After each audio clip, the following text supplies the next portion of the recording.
මේ තියෙන ඔයාලට ඇත්තම පළතුරු දාලා හදා ගන්න පුළුවන් රසම රස ෆෘට් කේක් එකක්. මුලින්ම අපි ඉඩ තියෙන භාජනයකට සීනි ග්‍රෑම් 250කුයි ඒකටම බටර් කාමර උෂ්ණත්වයේ තියෙන බටර් ග්‍රෑම් 250කුයි දා ගන්න ඕනේ. දැන් ඔයාලා මේ බටර් සීනි ටික අඩු ස්පීඩ් එකේ හොඳට විනාඩි 6ක් විතර බීට් කරගන්න ඕනේ.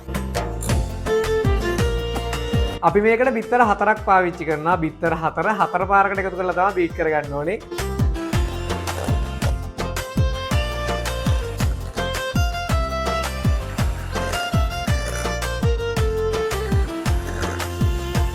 දැන් අපි මේකට දොඩම් ඉෂ වලින් මිලිලීටර 30ක් දා ගන්නවා. මම මෙතන ඩ්‍රයි ජින් වලින් මිලිලීටර 30කුත් දා ගන්නවා. ඔයාලට කැමති නම් රම් පාවිච්චි කරන්න පුළුවන්. එහෙමත් නැත්නම් මේක ස්කිප් කරලා දාන්නත් පුළුවන්.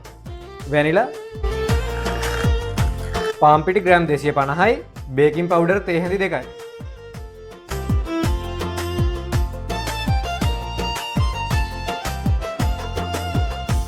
දැන් අපි මේ වගේ කේක් බැටර් එක පොඩ්ඩක් පැත්තකින් තියලා තවත් ඉඩ තියෙන භාජනයකට චෙරි පාට දෙකෙන්ම ග්‍රෑම් 50 50. ඒ කියන්නේ කොළ පාට චෙරි ග්‍රෑම් 50කුයි රතු පාට චෙරි ග්‍රෑම් 50කුයි දා ගන්න ඕනේ. ඉතින් මේක පොඩිවට කපාගෙන තියෙන්නේ.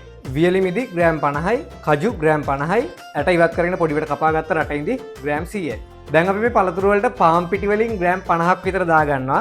ඊට පස්සේ මේ කපාගත්ත පළතුරු කෑලි වල පාම් පිටි ටික හොඳට ගෑවෙන විදිහට මේක අපි කලවම් කරගන්න ඕනේ. මේකෙන් තමයි පළතුරු ටික කේක් එකේ යටට බහින එක නවත්ත ගන්න පුළුවන් ක්‍රමේ. දැන් අපි මේ කේක් එක සෙල්සියස් අංශක 180ට ප්‍රීහීට් කරගත්ත oven එකේ විනාඩි 30ක් 45ක් අතර කාලයක් බේක් කරගන්න ඕනේ. ඉතින් ටයිම් එක පොඩ්ඩක් oven එකෙන් oven එකට එහෙම වෙන්න පුළුවන්.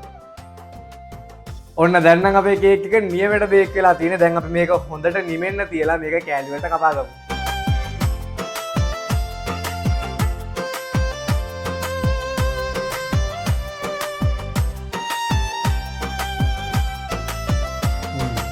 මේක නම් නියමයි යා.